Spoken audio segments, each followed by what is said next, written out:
this is Sky. Welcome to my YouTube channel. It's bright and early this morning. I didn't want to get up. Wake up time came earlier than I wanted it to. Daily discipline is what it's all about. You got to get up, make your bed, and get after it. Let's get into today's lesson. I got 3 different points that I wrote down that I want to go over with you, and we'll just see where it goes. So let's get into it. This is stuff that I pulled from my morning studies. You should be studying every day. Here's the first one. The collapse of religion is the rise of political ideology and partisanship. The collapse of religion is the rise of political ideology and partisanship. So I just thought that was an interesting point made by Jordan Peterson as I was listening to him this morning. What he was talking about was, in Western civilization, it's a phenomenon, it's a statistic, you can look into it, that atheism and the rejection of religion has become popular over the last generation and a half, 2 generations. This has been going on. It's not just last year or something. And with that collapse of religion, we've seen a collapse of community, of a certain type of acceptance within community of you live your life, I live mine, but we both come together in this worship of service and communion with our faith. You see your people at church, your friends, your family, the people from your neighborhood, you see them at church and you kind of feel a bond with them. You can claim to be a Christian and somebody else claims to be a Christian, and you kind of have had this bond. Despite how you live your life and how I live my life, we're both going to the same place. We're both following the same book. But it's not just Christianity. It's the idea of having something above yourself. When you have no God, it can be Muslim, Jewish, Christian, it doesn't matter. Buddhist, it doesn't matter. If you have nothing above yourself, no higher power to get into, to follow, to worship, to serve, then you start to see yourself as God. You become the master of the universe all of a sudden. And your opinion is all that matters. Your morality seems to be law all of a sudden. And you become a little tyrant, little dictator. Because you have no one above you. You just spend all your day being right all the time. Justifying all your dementia and bullshit all the time. No one to check you. If you don't have a spiritual belief, where would you draw your morality from? How do you get your sense of right and wrong without spirituality? Science? Are the doctors telling you what's right and what's wrong? Mathematicians, are they telling you what's right and what's wrong morally? Philosophers, thinkers, spiritualists. Spirituality and religion can be just looked at as philosophy. This is why I like Buddhism, because Buddhism, and I'm not a Buddhist, I don't claim to be a Buddhist, and I don't promote anything to anybody. Be whatever you want. But I like Buddhism, and I've been studying it for more than 20 years, because it's more of a philosophy than a religion.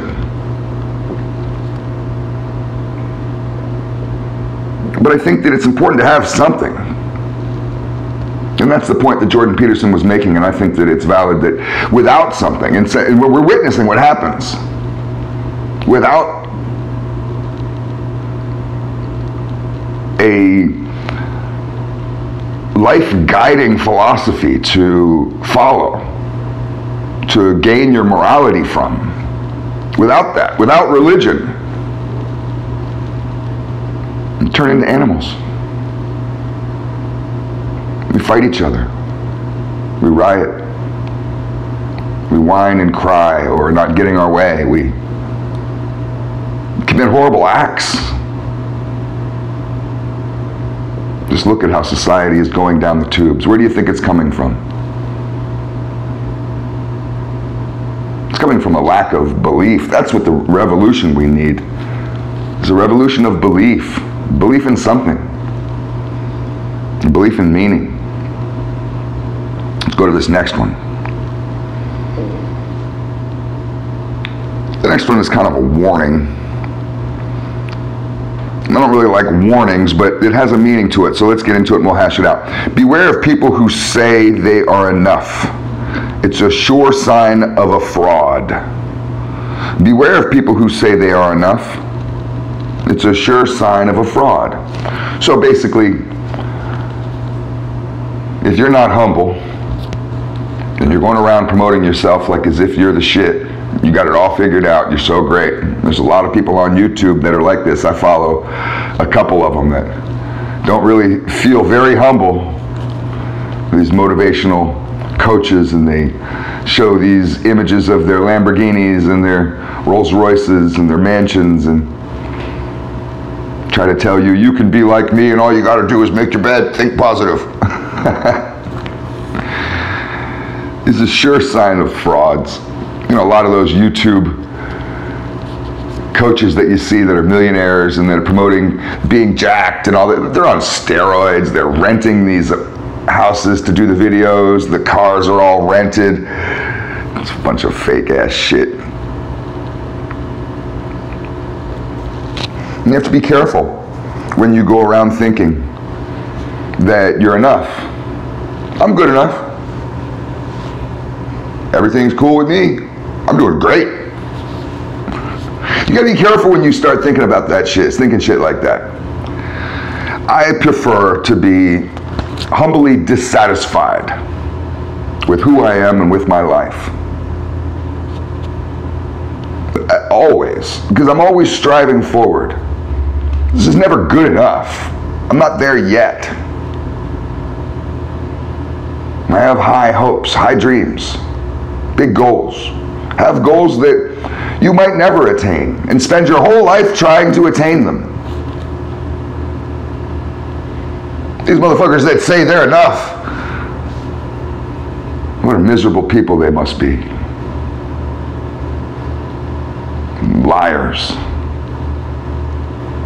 The person who says he's enough, most likely the one in the room who's the most horribly dissatisfied with themselves, and it's this lie that they put on the world to try to make themselves look stronger. As if strength is an image.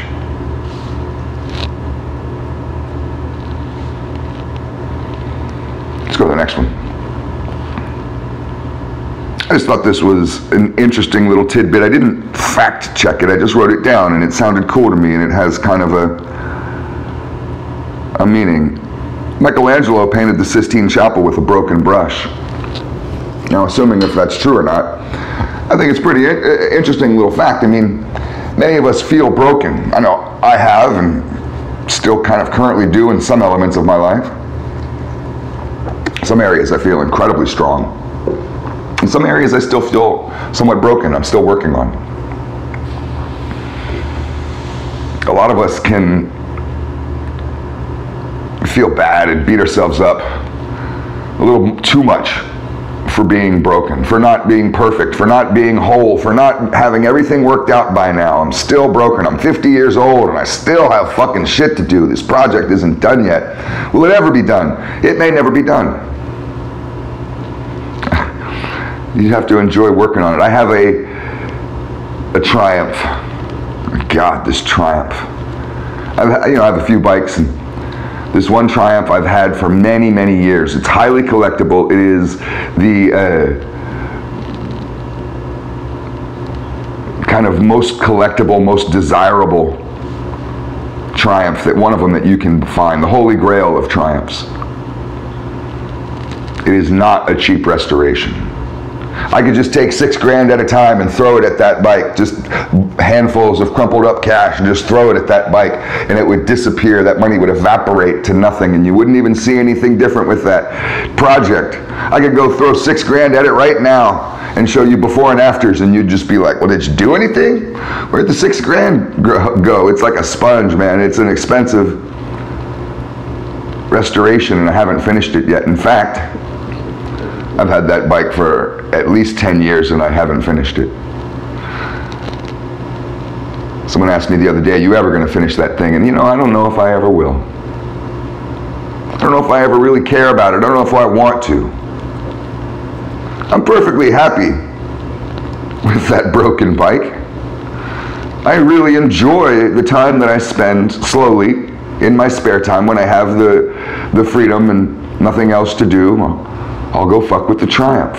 I was thinking about it one day that I got a few big leaps. Sometimes when you get a big leap, you get a lot done in your project. It can feel good. You start to see the light at the end of the tunnel. And I got 3 or 4 things done in one day, and I was just like, whoa, I really got a lot done today. This has been a big leap forward. Maybe I will finish this bike someday. And I started to get nervous and anxious and realized that I don't know if I ever want to finish this bike. I know it sounds weird, but I'm perfectly happy with the process. The process of restoring it, of making it better, of bringing it back to life. I like that. The end result isn't so much important to me. I really don't care. I used to dream about that ride. I'm gonna ride it one day and be the king. I just like being out there working on it. Finding things that are fucked up and trying to figure out how to fix them. If you're broken, don't feel so bad. Don't beat yourself up.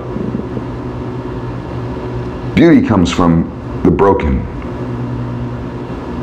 The Sistine Chapel came from a broken brush. The broken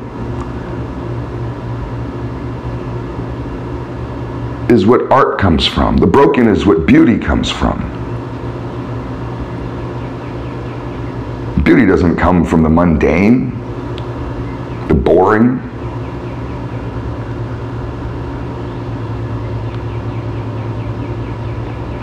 It's all just food for thought. Hope you guys have a good day. Stay strong.